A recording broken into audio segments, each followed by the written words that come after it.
শুকিয়ে যাওয়া নদীর হাঁটু জলে নেমে প্রতিবাদ। ভারতের আগ্রাসনের বিরুদ্ধে মরে যাওয়া নদীতে ভিন্ন ধর্মী এই প্রতিবাদে হাজার হাজার মানুষের জমায়েত। প্ল্যাকার্ডের বার্তায় ছিল ভারতের আধিপত্যের বিরুদ্ধে বাংলাদেশের মানুষের অবস্থান। ভারতের উজানে একের পর এক বাঁধ নির্মাণ করে ভাটির দেশ বাংলাদেশকে পানি থেকে বঞ্চিত করার অভিযোগে লালমনিরহাটের তিস্তা নদীতে এই কর্মসূচি। কৃষক, শ্রমিক জনতার সঙ্গে অংশ নেন রাজনীতিবিদ, সামাজিক সাংস্কৃতিক অঙ্গনের মানুষও। আমাদের এই 48 ঘন্টা কর্মসূচি আমরা নিয়েছি। আমাদের এই দাবি দেওয়া না হওয়া পর্যন্ত আমরা এই দাবি চালিয়ে যাব।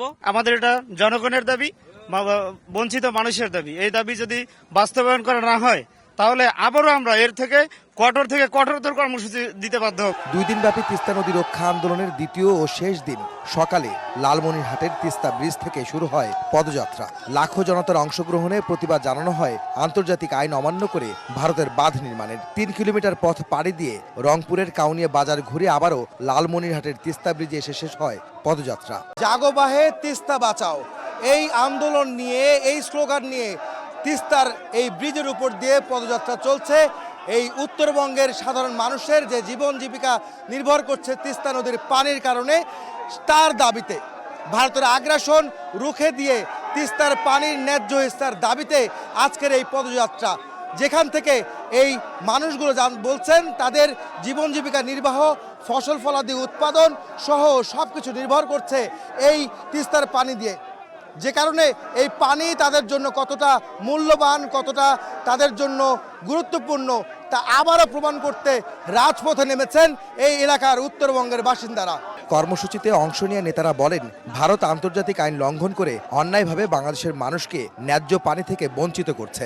তিস্তার পাওনা বুঝে না পেলে আন্দোলন অব্যাহত থাকবে, আসবে কঠোর কর্মসূচি। আন্তর্জাতিক নদী আইনে আমাদের পানির যতটুকু হিস্সা সেটা আমাদেরকে দেয়া হোক। বারবার চুক্তি স্বাক্ষরের কথা আমরা শুনি, কিন্তু কোনো কারণেই সে চুক্তি স্বাক্ষরিত হচ্ছে না। 2 দিনব্যাপী এই কর্মসূচি চলছে উত্তরবঙ্গের 11টি স্থানে। অংশ নিয়েছেন কুড়িগ্রাম, নীলফামারী, রংপুর, লালমনিরহাট ও গাইবান্ধা সহ উত্তরের সব জেলার মানুষ। দিনব্যাপী চলবে সাংস্কৃতিক ও সামাজিক অনুষ্ঠান ছাড়াও গ্রামীণ খেলাধুলা। বিকেলে একযোগে 11টি স্থানে ভার্চুয়ালি যুক্ত হয়ে বক্তব্য রাখবেন বিএনপির ভারপ্রাপ্ত চেয়ারম্যান তারেক রহমান। 48 ঘন্টার এই প্রতিবাদ শেষ হবে মধ্যরাতে।